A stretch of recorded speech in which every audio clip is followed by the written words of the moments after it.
Good morning. Our topic today is Love in Action, and it's part of a series this month about being stewards of this planet, planetary stewardship. So I want to tell you about an award that the United Nations created. It's created to breathe life into the ambitions of brilliant young environmentalists, and it's called the Young Champions of the Earth Award. It's for young people who have got big ideas to restore our environment. So to apply for the award, you have to have a vision of a more sustainable future. You have to have a strong record of promoting change in that area. You also have to be unafraid of failure. And you have to believe in a bright future for our planet. Wow. Now, the video that announces this award every year has these words on it. It has been said that there is nothing more powerful than an idea whose time has come. But there is one thing more powerful. The people who make that idea a reality. The ones brave enough to leave behind old formulas, who dare to invent the future. Nonconformists, innovators, and they come from all corners of the globe, different in every way but one. They are young. What?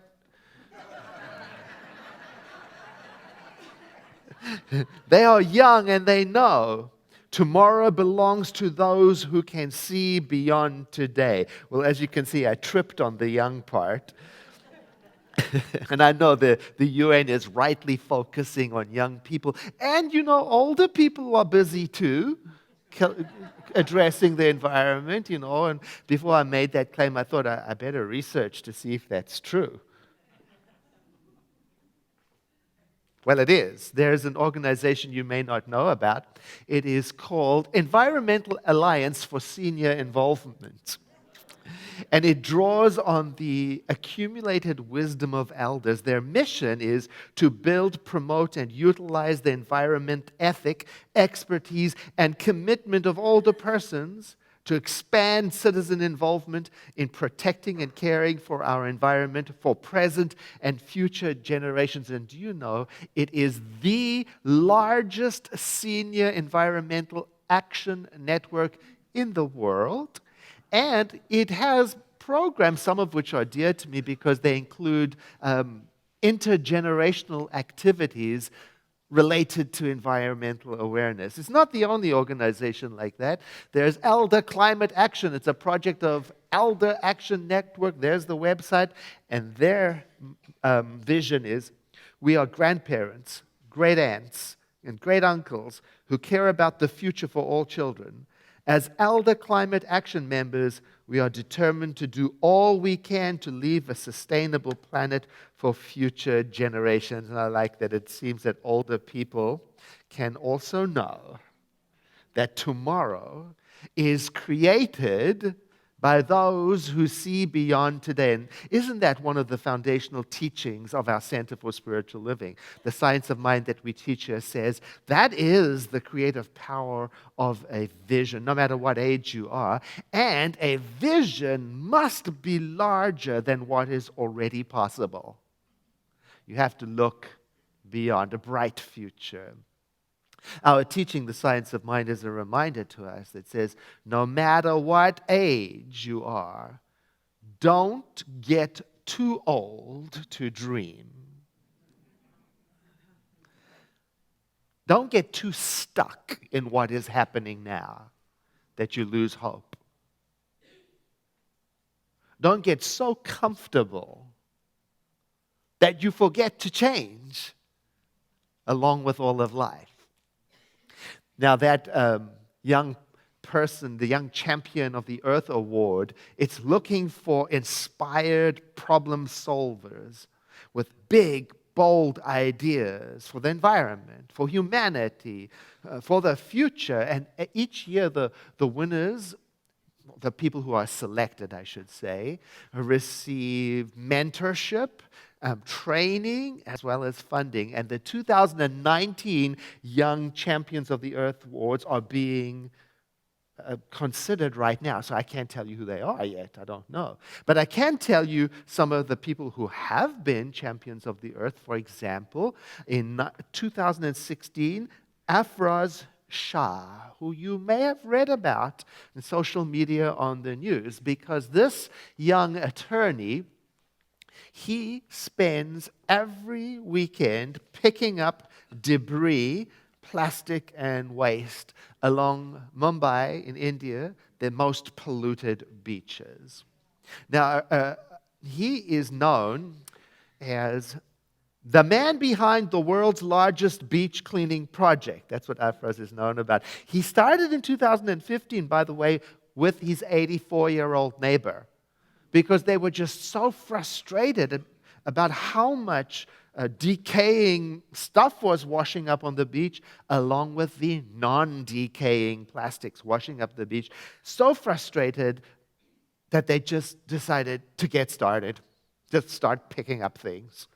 So every week since then, Shah has inspired volunteers to join him, and they include the homeless, movie stars, students, politicians, people of all ages, and people from all walks of life. And they call this cleanup activity a date with the ocean. Well, in reality, rotting garbage in the hot Indian sun is not a fun date. That's tough work. Nevertheless, in 69 weeks, they removed 4,500 tons of trash. Now, I don't even know what a ton is. I had to look it up. I had to get some comparison. So apparently, a white rhino is about 1.5 tons. An Asian elephant's about 1.5 tons. An African elephant's about 2 tons. Medium, small-sized car is 1.5 tons. Wow. Imagine that. 4,500 rhinos on your front lawn. Well, I was reading on the Recycle Your site. I'm trying to read my handwriting. It says here that each year we throw away 1 million plastic bottles per minute. And 36,000 plastic bottles is about 1 ton. So you get the idea of what they were doing. I mean, that's a lot of cleanup. And they just started because that's all they could do. And it makes me think of that Edward Everett Hale quote that says, "I am only one, but I am one. I cannot do everything, but I can do something. And I will not let what I cannot do interfere with what I can do." I really love that, and that's another central part of our teaching, the science of mind. If I can paraphrase it, it says, don't give up. Not even if there are 4,000 rhinos on your beach. There's a magazine for teenagers, Teen Vogue magazine. In 2017, they wrote an article about 8 inspiring young environmentalists who are busy working to improve conditions on the earth. And I think it's important to read about these stories and to share them, because some of the big issues that face our world and that face our society seem too big for one person to handle. And yet, it turns out that people can make a difference even before they graduate high school or college, it turns out. Like, for example, Alison Boyer, she was 18 at the time of the article. She's from Chico, California. And at 7 years old, she became aware of the threat to orangutans. Because you may have read about it, how the growing palm oil industry was starting to cause deforestation and was threatening the natural habitats of orangutans. So what was she to do? She started to collect gently used bags, purses, and reconditioned them and resold them at fundraising events and sent 100% of the proceeds to a conservation group, Orangutan Outreach. She just started where she was with what she had to make a difference. Or how about Annabelle Karen Clark? She was also 18 at the time of the writing of the article. She started small too by getting her classmates involved. She enrolled them to join her in planting milkweed around her school to attract the monarch butterflies at the peak of their migration, because the loss of the milkweed was disrupting their migration. And then for her, this small step turned into a lifelong passion for her young life, for wildlife, and for the creation of education programs for teens in schools.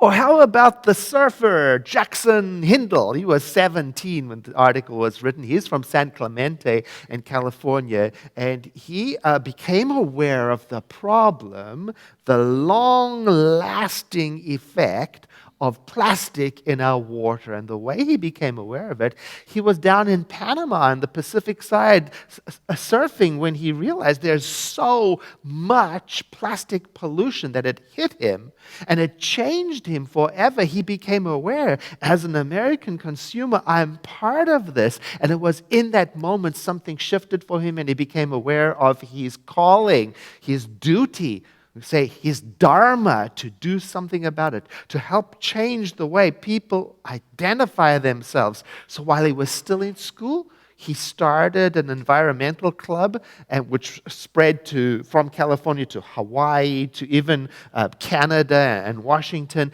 with the goal of educating people to make small changes inside their own circle of activity. In your family, in your business, in your school, in your neighborhood, with the ultimate goal of encouraging people to see themselves in a new light as stewards of this planet who can make a change. It's a good question. Do you see yourself as a steward of this planet? Do you think of yourself as someone who is capable of starting a change? And if not in your world, how about in your relationship? How about in your home? How about in your work? By the way, our surfer friend Jackson, now he plans to become president of the United States one day. In the meantime, he's working on a campaign to replace water bottles in school, plastic water bottles, with something called Just Water. It's water packaged in non-plastic containers made out of 82% plant-derived material, and it's already in over 60 schools, and he started with his own school. So there's some lessons to learn from these people. From Jackson, the lesson is, don't wait until you're the president of the United States and start where you are. Like Hannah Herbst, 16, from Boca Raton in Florida. When she was in the 4th grade, her teacher introduced her to a program. It's called Compassion International. It's a pen pal program where children get to write to each other over the world and connect with children living in different ways. So Hannah, got to read about the living conditions of her pen pal, Ruth, in Ethiopia. Ruth had minimal access to electricity. Her place was considered to be energy poor. Limited access to electricity. Imagine that. Imagine it. Imagine your routine this morning without electricity.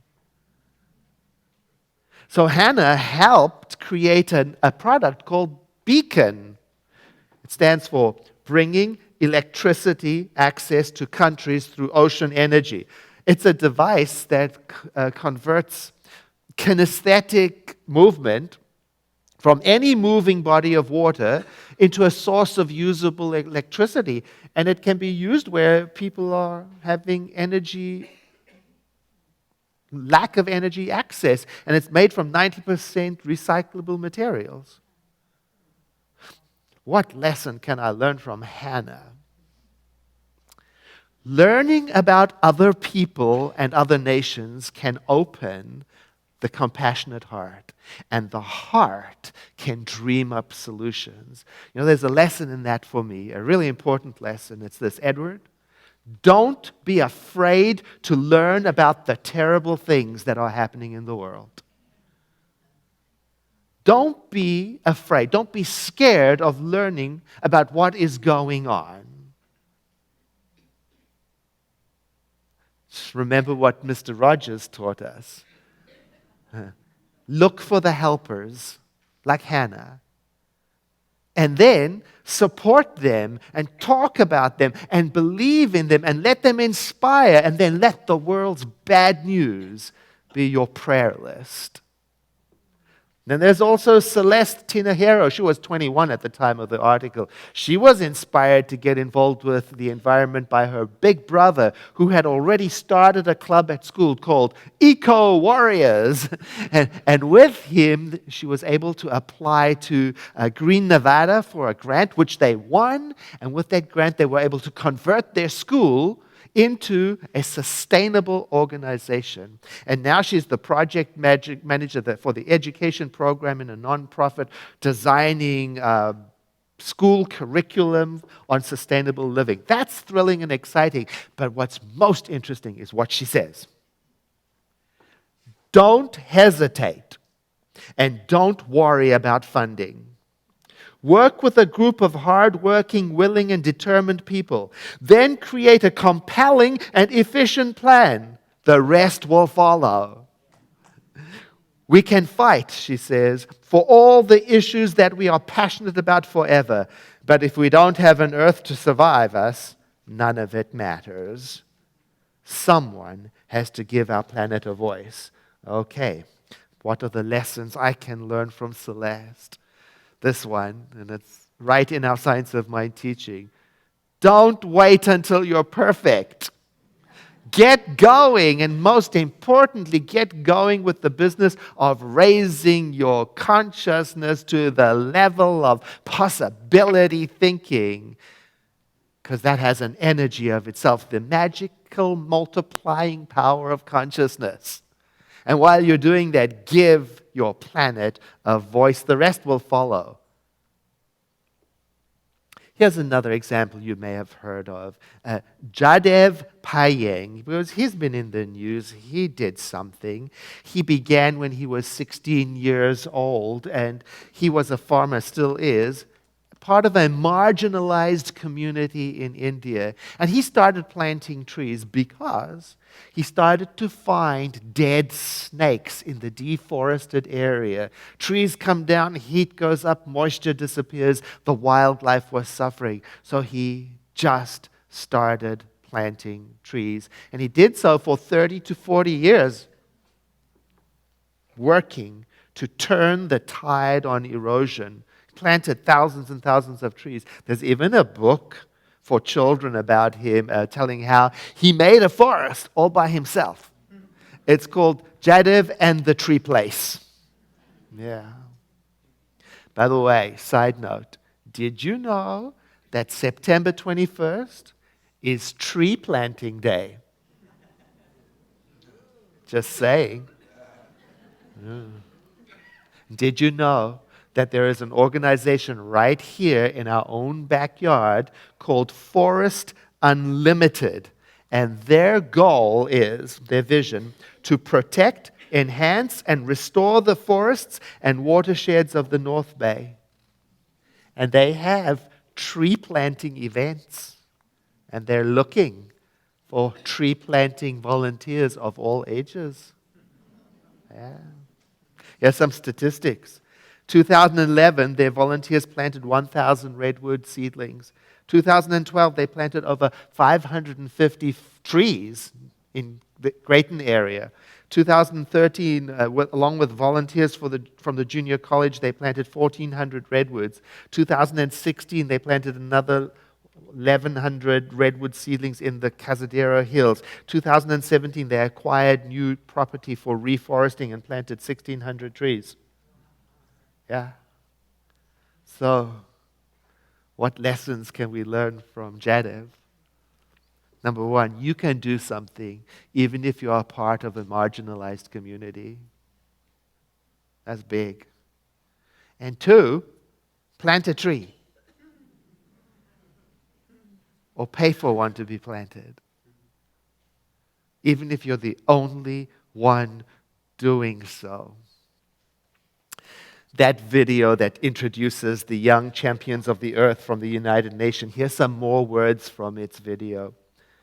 Some look at the state of our world and ask, why?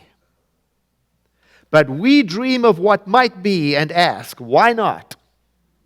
Where others see only crisis, we see opportunity. We are the rule breakers, problem solvers, game changers. We are renegades with a cause. You'll find us in every era, among all people and nations. We are young, brave, and have big questions in search of big solutions. We are the future of our planet. We are champions of the earth.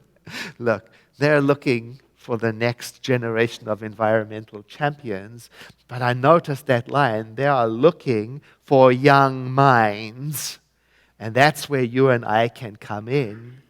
Because that's our teaching. We have got to remain young in our minds and to participate so we don't fall into the thinking that we're leaving this for the next generation to clean up. Oh no. See yourself as a steward of the planet. Think of yourself as someone who is able to initiate change. Learn about what is going on in the world and lean into it. And while doing that, nurture an affirmative, hopeful, positive attitude, a vision. And then support and encourage and celebrate where you see love in action related to our planet. Like the Ohio teenagers who invented a system to recycle styrofoam into a water filtration device. Like Nikita Rafikov, an 11-year-old who invented a way to embed green fluorescent protein in glass so that they could have electricity-free light. Like Asa Abdelhamid Fayed, the 16-year-old Egyptian who discovered a method for breaking down plastic to produce biofuel. Like Anna Humphrey from Virginia, at 10 years of age, created an app that can detect the presence of Ecoli. Like Jai Kumar, a 12-year-old who invented an air filtration system that uses solar power. Like Sahil Doshi from Pennsylvania, who invented a system using recycled aluminum and the copper wires from guitars, the strings, to create an eco-friendly battery.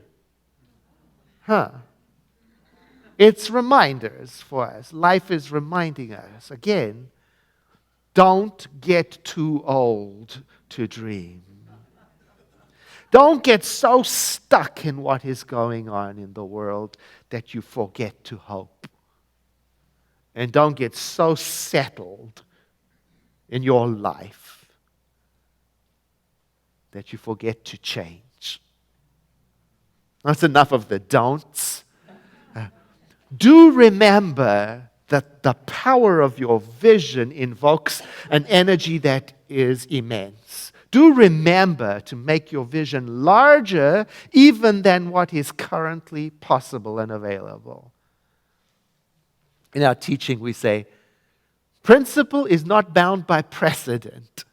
And that means don't go believing that the future is restricted by the past or by what is possible now. In other words, remember, I am an agent for change, and that through the power of my decision, I can channel a creative energy. I can get on board with this. I can make increasingly positive impacts on this planet by becoming aware of the impact of my purchases, of my habits, and I can talk about my vision because I have a vision of a healthy, loving world in which resources are honored and protected and shared and respected. By the way, did you know that Cloverdale, the city of Cloverdale, pledged their support for a community-wide transition to 100% renewable energy? Yeah. Sebastopol did too. Yeah. And Novato. Yeah. And Los Angeles pledged that they'll get there by 2045. Yeah, it's a big job. And Ventura is already on board. Oxnard made the pledge. Santa Monica made the pledge.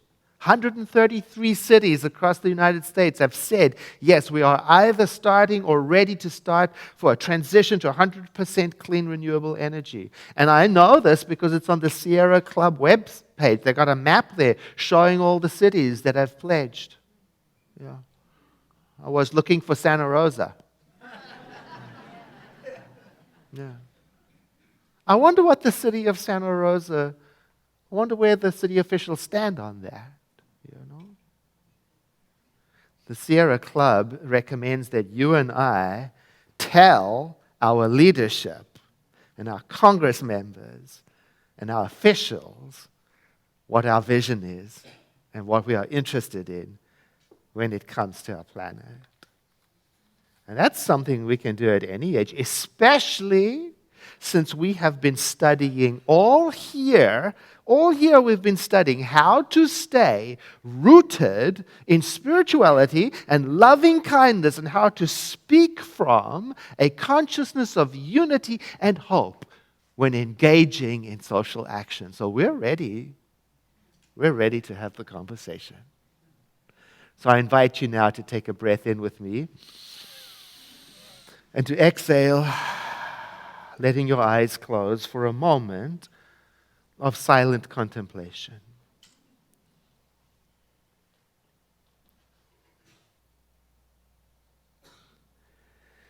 There is only one power back of all creation, the living Spirit Almighty, that which is permanent and unchanging, and yet is the source of all that is created, and everything that is yet to be created, and everything that was and ever shall be.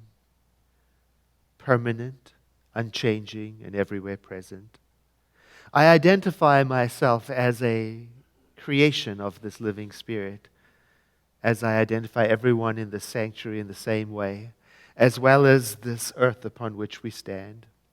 And so I am realizing through this prayer a moment of tremendous awe and holiness for what is. Through this prayer, I am opening my mind to ideas for what is mine to do as a steward of this planet. Through this prayer, I'm saying yes in my heart for what to know and what to be and become as a spiritual being who understands the power of vision and change. Through this prayer, I'm confirming that there is a wisdom within me, as it is within every single person, that knows, that is connected to the divine, that intuitively guides us. And through this prayer, I'm confirming my willingness to follow its lead.